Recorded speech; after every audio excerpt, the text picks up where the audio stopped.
Assalamu alaykum, hörmətli televizor görgücülər. Yaxşımısınızlar?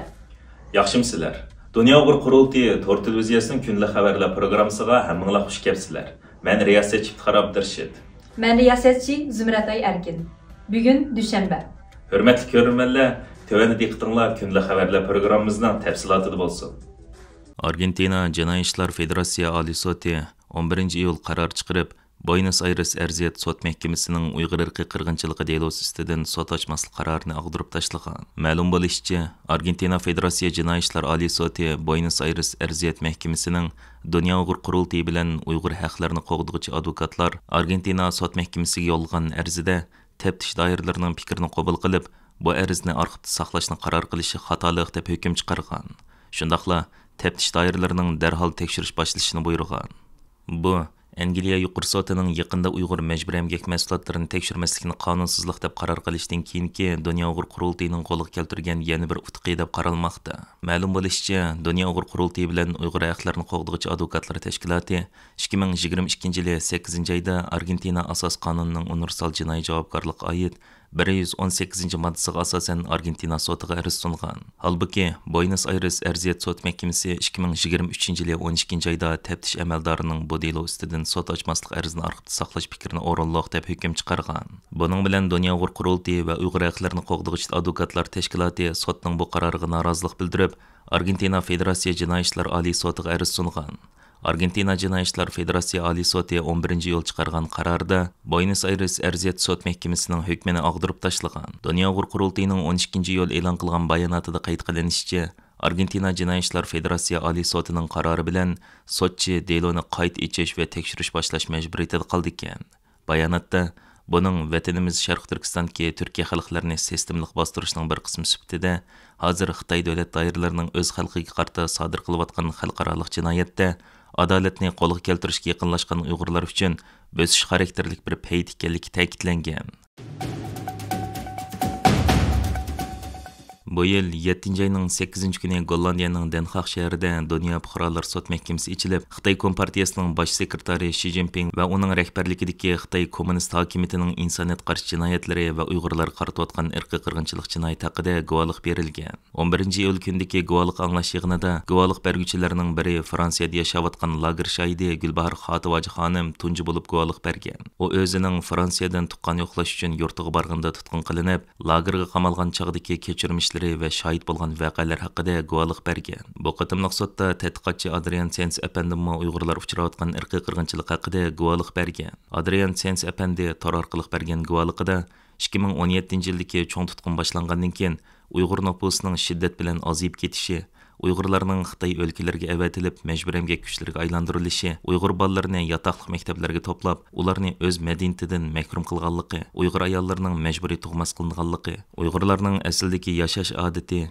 diniy e'tiqodi, til yoziqi, madaniyatining majburiy xitoychilashtirilishi, shundaqla vatanimizda Xitoy ko'chmanlarining ko'payish qatorliq masalalarni o'ttirib qo'ygan. Bu yig'inda guvohlik bergan Abduli Ayub apandining bildirishicha, Adrian Sensning dalil isbotli kuchli guvohligi mazkur sotda Uyg'urlar uchrayotgan irqiy qirg'inchilikni yoritib berishda muhim faktlarning biri bo'lgan. Uning bildirishicha, Adrian Sens apandi yana o'zining Uyg'urlar uchrayotgan irqiy qirg'inchilik haqidagi guvohligiga qo'yilgan savollarga nihoyat atrofli javob berib, sot maydonidagi kishilarni qoyil qilgan.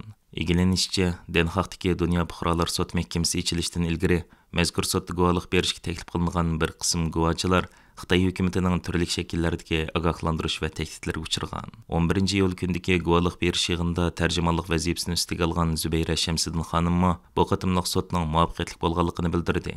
Gollandiyaning Den Haag shahrida o'tkazilgan Dünya Fuqarolar Sot Məhkəməsining Xi Jinping va u rahbarlik qilayotgan Xitoy kommunist hokimiyatining jinoyatlari ustidan ochgan soti 12 iyul, ya'ni juma kuni yopilgan bo'lib, shu kuni oldingi kunlardagi guvohliklardan xulosa chiqarilgan. Xitoy o'tgan hafta Shimoliy Atlantik ahd tashkiloti, ya'ni NATOning Washingtonda chaqirilgan boshliqlar yig'inining kun tartibidagi nuqtaliq temaga aylangan bir paytda Amerika prezidenti Jo Bayden Xitoyni qayta ogohlantirgan. Prezident Bayden 3 kunlik yig'inning oxirida, ya'ni 11 iyul payshanba kuni o'tkazgan axborot e'lon qilish yig'inida Xitoy raisi Xi Jinpingni ogohlantirib, Rossiyaga yordam berish, shundoqla Tayvan bo'g'izi va Janubiy dengizda ig'vogarchilik paydo qilishning bedeli borligini ta'kidlagan. Bayden mundaq degan: "Biz Xitoy raisi Shi Jinpingning Tinch okean havzasi, shundoqla Yevropaga buzg'unchilik qilishning bedeli borligini to'nib yetishi, buning Rossiya bilan bo'lgan munosabati va Ukrainani bir taraf qilish bilan aloqador ekanligini to'nib yetishida aniq pozitsiyada bo'lishimiz kerak."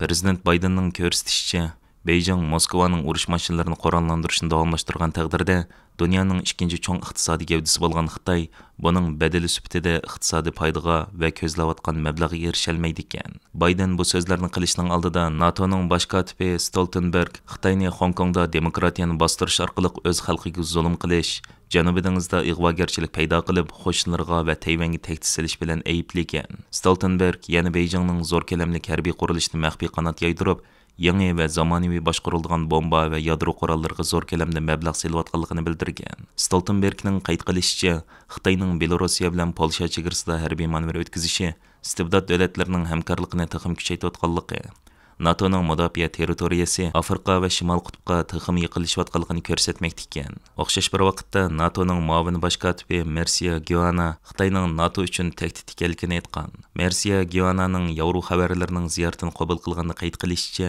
Xitoy Rossiyaning sheriki bo'lib, Rossiyaning tajovuzchilik modeli uning Ukraina urushiga turtki bo'lgan ekan. U yana bu Xitoyning bizning xavfsizligimizga tahdid ekanligidan derak berdi degan. Halbuki Xitoy o'ziga qaratilgan yuqorqi ayblashlaring hammasini rad qilmoqda.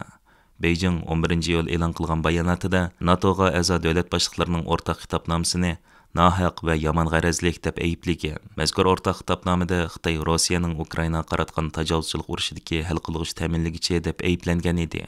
Hürmetli görürmenler, yuqorida diqqatingizga kundalik xabarlar programmamızning tafsilotini sunduq. Keyingi qitimliq sonimizgacha ko'rishgacha omon bo'linglar. Stansiyamizning YouTube kanaliga a'zo bo'lishni unutmang. Xayri xo'sh. Thank